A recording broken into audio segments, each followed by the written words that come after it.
ஓம் பிரபன்னபாரிஜாதாய தோத்ரவேத்ரைகபாணயே ஞானமுத்ராய கிருஷ்ணாய கீதாமிருததுஹே நமஹ. ஸ்ரீமத் பகவத்கீதை 2வது அத்தியாயம் சாங்கிய யோகத்தில் 13 ஸ்லோகம் வரைக்கும் அர்த்தம் பார்த்துருக்கோம். 14வது ஸ்லோகத்துக்கு இப்போ அர்த்தம் சொல்கிறேன். மாத்ரா ஸ்பர்ஷாஸ்து கௌந்தேய சீதோஷ்ண சுக துக்கதாக ஆகமாபாயினோ நித்யாக தாம் ஸ்திதிக்ஷஸ்வ பாரத. பகவான் ஸ்ரீகிருஷ்ணர் அர்ஜுனனுக்கு துக்கத்தை அடியோடு நீக்கிறதுக்கு பரம உபாயமான ஆத்மாவோட லக்ஷணங்களை சொல்லி ஆத்மாவோட ஞானத்தை கொடுத்துட்டுருக்கார். அதில் ஆத்மா நித்தியம் என்றும் ஆத்மா நிர்விகாரம் அப்படின்னு 2 லக்ஷணத்தை புரிஞ்சுட்டுருக்கோம். அதே சமயம் இந்த உடம்பு அனாத்மா அனித்தியம் என்றும் இது சவிகாரம் மாற்றங்களுக்கு உட்பட்டது என்றும் பார்த்துருக்கோம். இப்போ வரப்போகிற இந்த 14, 15 2 ஸ்லோகமும் அனாத்மாவோட தர்மத்தை ஏற்றுக்கிறதுக்கு நாம் பழகணும்னு உபதேசம் பண்ணுறார் பகவான். அதாவது நம்ம சார்ந்து இந்த உடம்பு இருக்குது. ஆத்மாவோட லட்சணங்களெல்லாம் புரிஞ்சதுனால இப்போ நான் ஆத்மானு புரிஞ்சுனுட்டோன்னு நினைக்கிறேன். நான் உடம்புக்குள்ளே இருக்கிற நித்தியமான நிர்விகாரமான சைத்தன்ய ஸ்வரூபம்.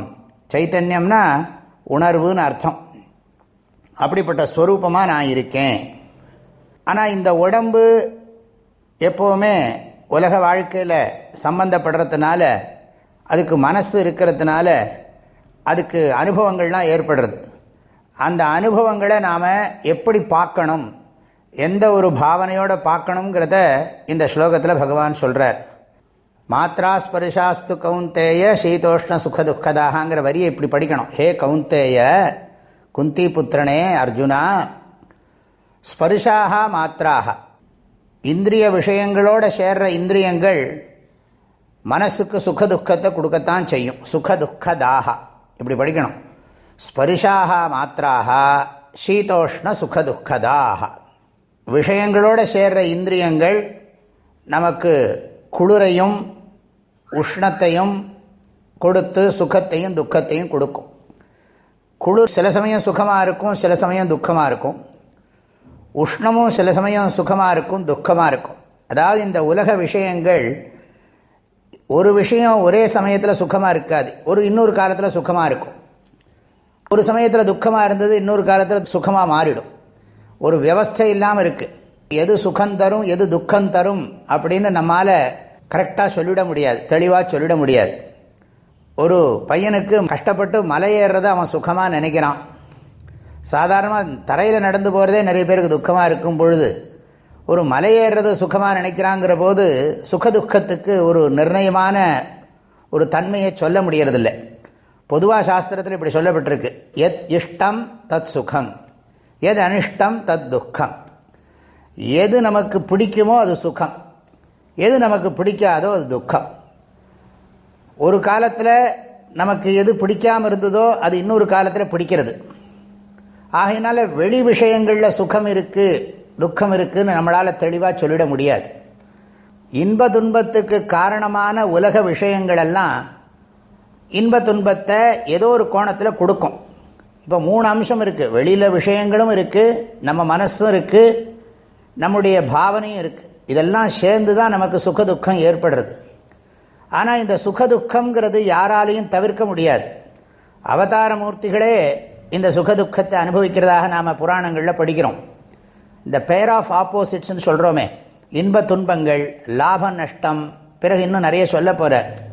இதெல்லாம் நாம் ஏற்றுக்கிறதுக்கு பழகணும். அதைத்தான் 2வது வரியில் சொல்கிறார்.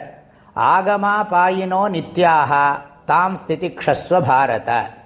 ஆகமாகனா அது வரும், அபாயினஹான்னா அது போயிடும், அனித்யாக அதனால் அது அனித்தியம். இந்த வாழ்க்கையில் நாம் அனுபவிக்கிற சுகமும் துக்கமும் நிலையில்லாதது, அது ஒன்றும் பெர்மனண்ட் கிடையாது. இந்த உலகத்தில் எந்த சுகமும் பெர்மனண்ட் கிடையாது, நிலைச்சது கிடையாது. எந்த துக்கமும் நிலைச்சது கிடையாது. கொஞ்சம் காலம் கூடலாம் குறையலாமே தவிர சுகதுக்கம் வரும் போகும். அதனால அது அனித்தியமானது. அதை பொறுத்துக்குத்தான் வேணுங்கிறார். தான் ஸ்திதிக்ஷஸ்வ, அதை ஏற்றுக்கிறதுக்கு பழகணும்.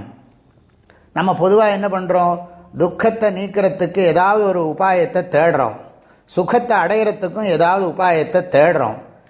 ஆத்ம ஞானியாக இருக்க விரும்புகிறவன், ஆத்ம ஞான நிஷ்டனாக இருக்க விரும்புகிறவன் தர்மமான முறையில் சுகதுக்க நிவர்த்திக்கு பிரயத்தனம் பண்ணினாலும் அந்த சுகதுக்கம் கண்டிப்பாக இருக்கத்தான் செய்யும். அதை ஏற்றுக்கிறது தான் உத்தமமான குணம்.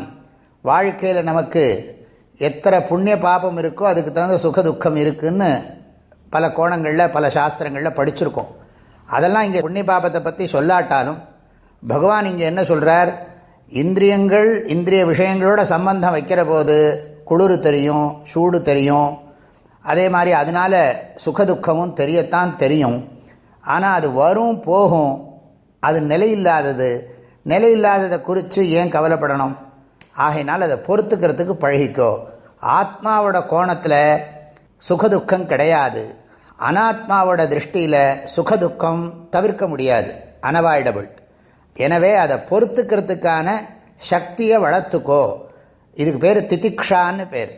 பகவான் இந்த ஸ்லோகத்தில் அனாத்மா அவனுடைய தர்மங்களை ஏற்றுக்கிறதுக்கு பழகிக்கோ அப்படின்னு சொல்கிறார். இதுதான் இந்த ஸ்லோகத்தினுடைய சாரம், உபதேசம். இதுக்கப்புறம் வரக்கூடிய ஸ்லோகங்களில் இன்னும் இதை பற்றின தெளிவான அம்சங்கள்லாம் அமையும்.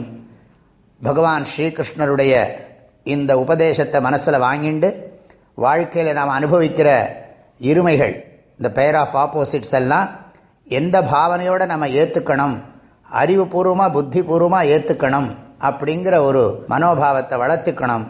அதுதான் நமக்கு மனோபலத்தை கொடுக்கும். பகவான் மனோபலத்தை கொடுக்கறதுக்கு அனுகிரகம் பண்ணணும்னு சொல்லி பிரார்த்தனை பண்ணி உங்கள் எல்லாரையும் மனசார வாழ்த்துறேன்.